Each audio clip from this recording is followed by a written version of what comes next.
Hello and welcome to today's video. Today was a very special video for the Lunar New Year, specifically Solal. Yeah, hope I'm saying that right. The Korean Lunar New Year. We're taking a look. As everybody knows, I'm trying to just focus on learning Korean. I obviously did a video about that for Bread Bowl. We took a look at stuff that I was doing to learn. Obviously, there's a lot of stuff that I like. I like Korea a lot. Obviously, if you look around my room, you can see we got a lot of K-pop things over here. Album there, or album poster for an album there, and the other one's here. Okay, I just ruined my entire lighting by going over there. But we got the calendar there from the thing. Then there's a Seoul there. There's another one over here, way off camera. I got a Korean flag there. My cat's named Seoul. I like Korea in general. We got a thing right up there that says it as well. So, there's a lot of things. My hat is Seoul Dynasty. Just in general, my TVs are Korean TVs. Samsung and LG TVs. I don't know why I threw that in there, but I did. But yeah, so in general, I like Korea a lot, and I want to learn the languages more about the country and the culture in general, and the best way to do that was to, first of all, really focus on studying the language. That's a lot of what we're talking about, but there is other things that I want to know. So, in the past 2 or 3 weeks, and I really because I've liked a lot of stuff about Korea since and I say summer 2017 and stuff really started, that I really started to get into all that stuff. So it's been a little bit now, but I've really decided this year is the year really to start focusing on language. And it's hard to just get into doing because it's a lot of work, especially to study and focus on stuff like that. First of all, in school, one of my worst things was the language, and I feel for me, learning languages in school was forced, something you had to do. You had to get that credit for a language to graduate, and they really forced it, and forced it a lot, and I know that I did really bad. But part of that was that it wasn't something I wanted to do. I did French and Spanish, and I didn't really want to do those languages. I didn't really care. So, to sit down and learn a language that you do want to know, I think there's more to it than just all right, I don't really want to do this. So, but still, sit down and study, it does take a lot of effort to make that decision to do it, and focus on doing it, especially being out of school for almost 2 years. I haven't really done studying on stuff, and I really was good at studying, so it's hard to get into, but I'm really working on it. So that's the thing. And I think the other thing is that it's a lot different because you have to learn different characters, but I feel like it could almost be a benefit, because I know learning Spanish and French, they're the same letters as English. It's just they have different sounds. So it's kind of hard because if you look at this, we got the letters back here. We'll just take these letters for example. Okay, there's an H here, and you know the sound of it. So you look at it and you just think that's an H. But then there's a different sound for it in Spanish. You're like, what? So I think, or for French, it's the same thing. And then they have these random letters with things. But I think to learn something like Korean, or whatever language you want to learn that has different characters, you can take other languages as an example as well. Obviously, we're talking about Korean, though. But, to see Korean letters, I think it's almost a benefit because I don't have an established, knowing of what any of them mean. The reason I'm pointing over there is because I have a K-pop poster that has Korean letters on it over there. But I look at those letters, and I don't know what that means. So the characters aren't really okay, I don't have an established knowing of what each one means. Or for this Overwatch poster, I have a knowing of what all those letters mean. So if somebody says, alright, here's these characters, but they don't sound like what you know them as, it's sort of harder to do. So I think that is a benefit to that. So, working on learning the letters, and I also started to just do the basic stuff, the greetings and other knowledge. things like that. So we're going to look at what I have for studying. Again, it's not all just studying the language. It's also studying culture and history. That's the other thing that I want to just make that clear before we get into everything that's here. So, first of all, behind me, I know you can see a little bit. This is the... Actually, can I turn this down a little bit? I can. Alright, so this is the desk where I'm studying. Alright.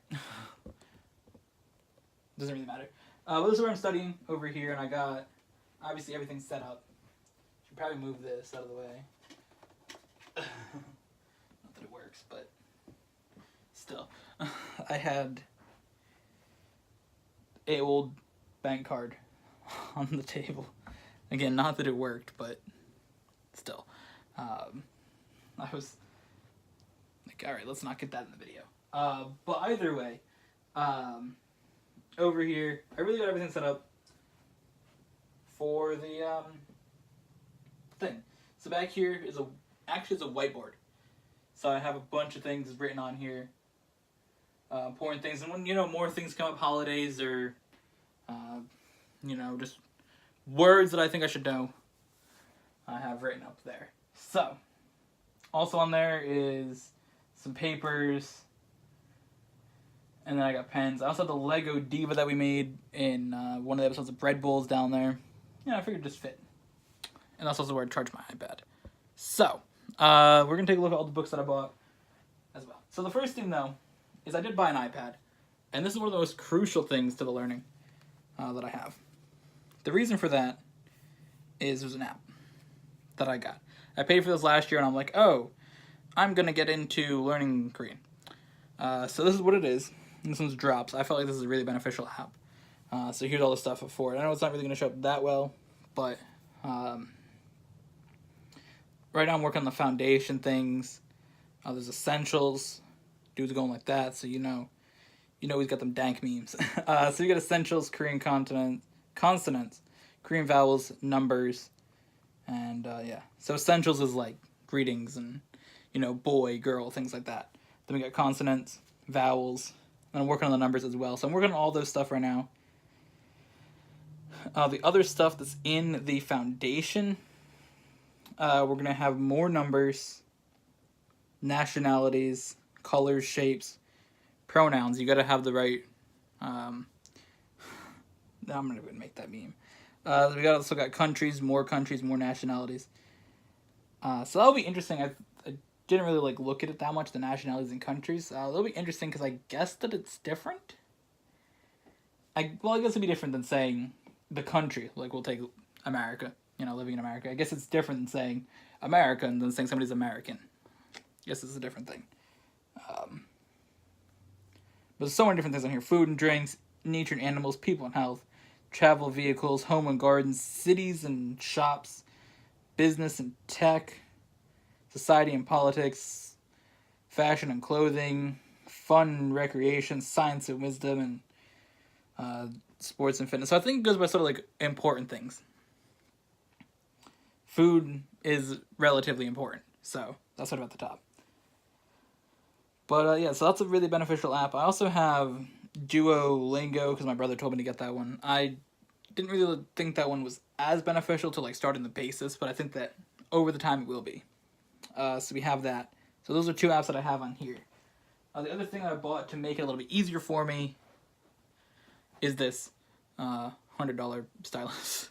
Apple Pencil, Generation 1, obviously to go with my iPad, because the new one doesn't really work with it. But I bought it the other day, and I think that it's pretty cool. I've been using it with my iPad, and I don't know, I've liked it, because before, what I was doing was using this pen with a stylus, and this wasn't as good. So, I got that. So, I guess we'll start with the first book that I got. So, there's this thing that I follow on Twitter. It's called Talk to Me in Korean. And for 10 years they've been making books and materials, online materials, books, whether it's just, character books or workbooks, which we have more to look at, of that sort of thing. But yeah, they've been working on making a lot of different stuff like that. Apparently, in one of the books, it says it's the most used Korean language thing, and then it's just, you know, right from Seoul, so it's like that. So you buy the stuff and it comes right from Seoul. So this is the first book that I have. It's bookmarked on what page I'm working on. You know, I got the characters. Peep the products, guys. Alright. Yeah, link in the description. So, you know, this book just has a lot of the stuff. Sort of telling about people learning Korean. It says, Korean is a language spoken by over 74 million people on the Korean Peninsula as of 2012. And millions more throughout the world. Due to the rising popularity of Korean culture, there's an increasing number of people learning Korean as a new language. Korean is written using a feature alphabet called Hangul, which translates to Great Script in English. Hangul is considered one of the most scientific and efficient written systems in the world. It's been touted as such language experts around the world. So that's pretty cool. But throughout this is just sort of like, you know, things like this. So this is a lot about writing it. Where the app that I have on my phone is more about speaking it and learning. So, learning the characters. So this one here is learning the characters and writing it. The app is learning the characters and speaking it. Then I was just practicing writing the stuff here. This is one of the things to write all the characters together. And then I was also writing it here, just like each one by themselves. Alright, so that is that. But we have a bunch of books over here that are more specific to other stuff besides the language. We will get with the language ones first. So, to start, this is a workbook from the same thing. There's a lot of just similar things in the first book that I showed you. A lot of stuff in these ones are about writing. They do tell you how to speak it, but there's a lot of writing to it. So it just looks like a basic thing, you know, that you'd have in like school from workbook. The next book, actually, I want to make sure that I put these all back the right way. So we're going to stack them up as we go along. The next one is not really for learning. It's a cookbook, but I got it for Christmas and I just sort of put it with the Korean books. So, you know, cook different meals. It's pretty cool. We have cooked Korean meals before, but I haven't actually used any from this book. But yeah, I have this cookbook, which isn't, again, really about any of it, but I figured I'd throw it in there. Alright, the next one we have, this is a learning book. This is Greetings and Numbers, Learn the Fundamentals of Conversational Korean. So, this is, you know, it's telling stuff, basically, about, well, there's one page about Korean, I was sort of reading and got distracted, by reading what it said. But this here's like a workbook, or a learning book, more to, like, learn, speaking and stuff like that.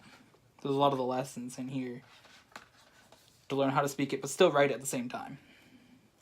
Sort of like what I did with this. I didn't really want to write in the book, just because I don't like to write in books, so I made a copy of this one. So there's that. The next book we have, again, these are all like, now this is all like history and cultural and just knowledge in general, stuff about Korea. So we sort of got past all the language stuff. There is one more thing in here about language, but for the most part, we're sort of past that with the books. The first one, this is a book which sort of tells about the important people throughout Korean history. So that's what this is. That's what this book here sort of tells about all the different people. You go all the way up to, it goes all the way from like the beginning, one of the first dynasties of Korea, all the way till the first president of South Korea, first president of North Korea, all that stuff. So it goes like from all the way in the beginning, the first dynasty of Korea, all the way till the time when Korea was split into two countries. Pretty sure. Yeah. because the end of this sort of ends with the Korean War. Yeah, it's got the first president of South Korea right there. So that's kind of what that is. And then you get the first president of North Korea as well. So that's the thing. I think it's pretty cool. I like learning history, stuff like that. So, you know, knowing the important people in Korean history, I think would be pretty cool to read that book. Or look through and, you know, learn about some people. This is a guidebook of a lot of different stuff about Korea. It's got a lot of maps, things like that. Different things in the area to do. It's got all the different things. How is this book broken down? Apparently this has an app that goes with it as well. You can scan it with your phone. What's that? Introduction, history of Korea, features, you know, different things, insights, and there's places, all the different provinces. There's things about traveling, and there's maps of all of South Korea, and then there's Seoul, all the different provinces. Then you got Busan has its own map, but as well, sort of towards the end. Actually, where are the maps? Oh, there's the maps at the back of the book. So yeah, that's pretty cool as well. The next one we have is Seoul specifically. It's a very similar thing. This one's about Seoul itself.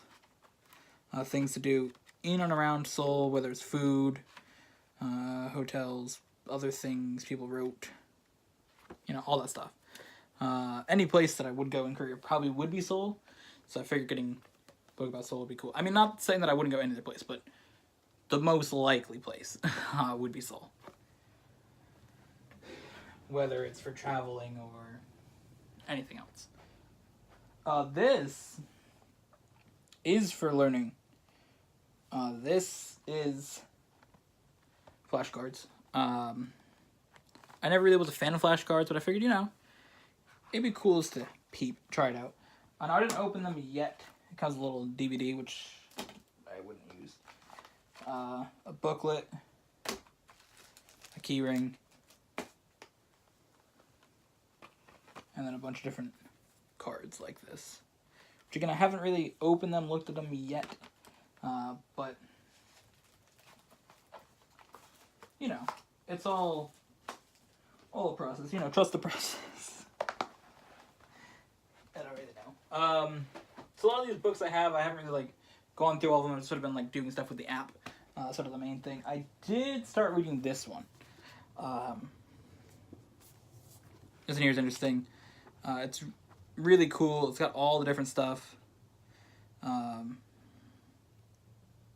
We can look through what each chapter is. So the first one sort of has like history. Then we get foundations. So this one here's a lot of religion-based things in the first section. And then the first 4 chapters are about that. Different types of religion. And then you got capitalism and democracy. And then there's different stuff about cultural different things. This one's sort of like with politics, whether it's, you know, between different things. North Korea, politics in the media, things like that. Things about English. Talking about times when they don't work, which Korea has a lot of times everybody's working. So it's talking about like people's houses, different foods, people going to movies. Saying that people do more than just listen to K-pop, which is true. Basically talking about people working all day and then just staying out all night and partying and getting lit, as the kids say. And then talking about more like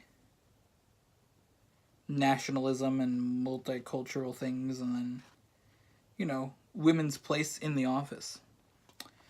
You know, how women should be able to do the same thing men should do. That should be equal.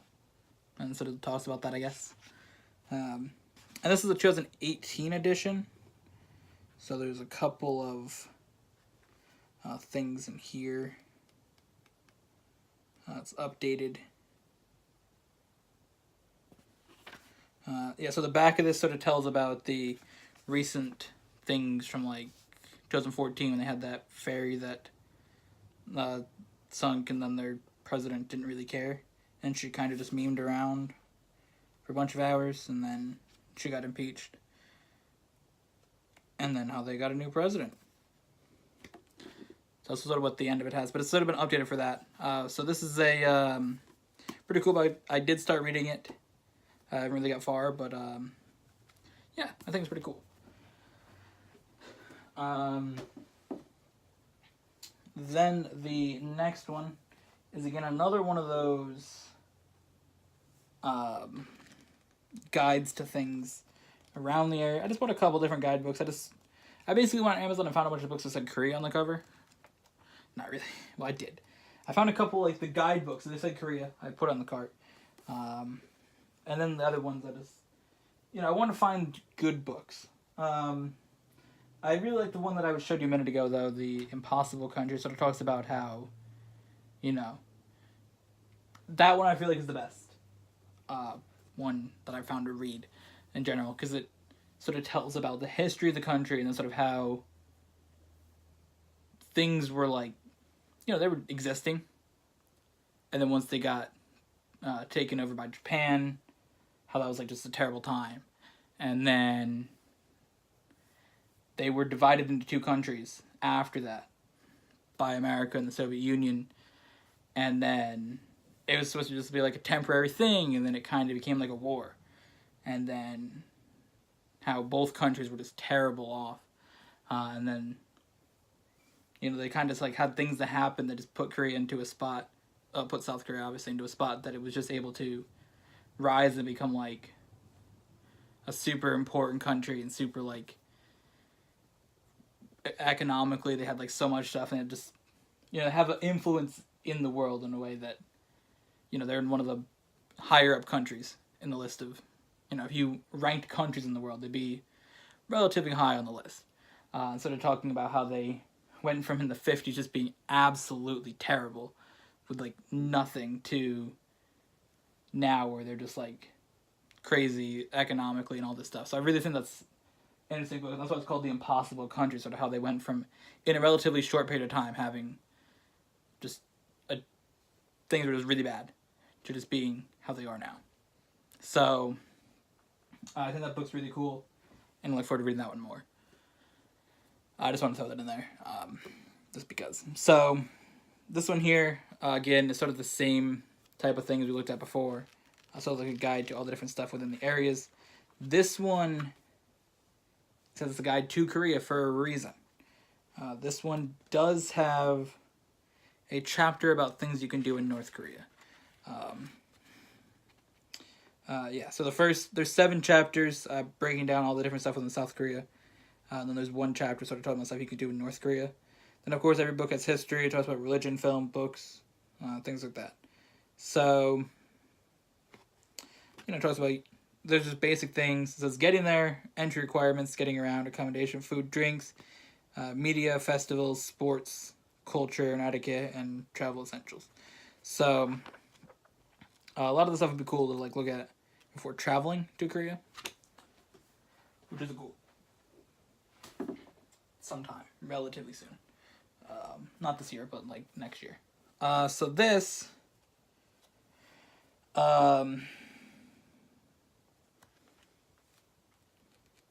is sort of like a book with the different etiquette things for Korea. So I think this one's pretty cool. There's a lot of different stuff within this. Let's see, does it say the chapters? So each letter. It does have the chapters. So this is sort of like the etiquette and important things to know about Korea. So this one here, talk about just stuff in general. Importance of family, status of women, how Koreans view foreigners. What else do we have? Yes and no in Korea. Given names and family names. No, that's very important. Electronic etiquette. Is that like, don't be a meme lord and use your phone all the time at the table when you eat? Because I know that's probably a thing. I don't know if it is, I'm just assuming. Which you probably shouldn't do, but I feel like that's just a thing in general people do. I know you just go to a restaurant anywhere and everybody's like memeing around on their phone, but beware of criticizing people in public. Yeah, I don't criticize people ever. Talk about greetings, contracts, 21st century Korea. Then of course every book has to have North Korea. They gotta mention that somewhere, I guess. So this here will be an interesting book to sort of like just read through, look through some of the stuff in there. So that's cool. And then the last one is very similar to that. This one here sort of also, they say, hey, look, you can look at all the stuff from these other countries.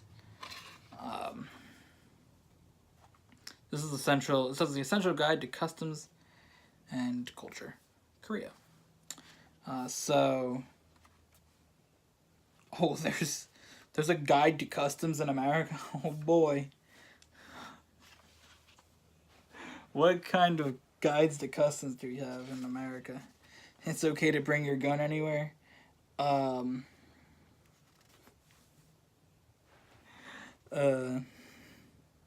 Alright, so here it's got different things. Things about just people and like land and stuff around there. Values, beliefs, customs, and taboos. At home, food and drink, time out, so it's like doing other stuff. Traveling, business, and communication. So again, a lot of these books mainly focus on South Korea, obviously. That's sort of like, that's the part that I focus on. I don't really care about North Korea. It doesn't really matter to me to know about that.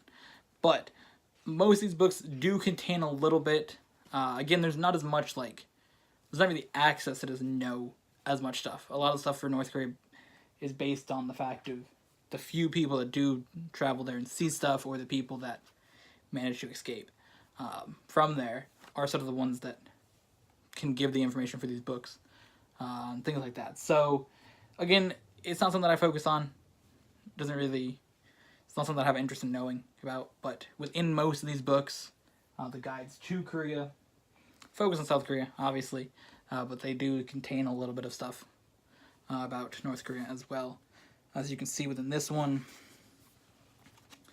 This one here does focus a little bit more, but got the whole picture, the map with both countries, and then, you know, within all the different sections, it says, you know, just stuff in general, getting around, where to stay in both countries.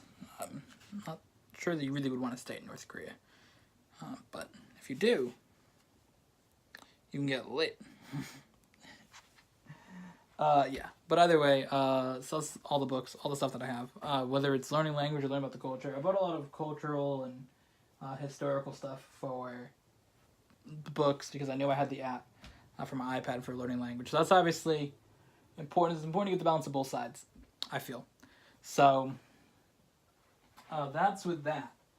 That's that. So I hope that this was interesting to everybody. I figured just, you know, to do this on Lunar New Year would be cool. To sort of take a look at this stuff.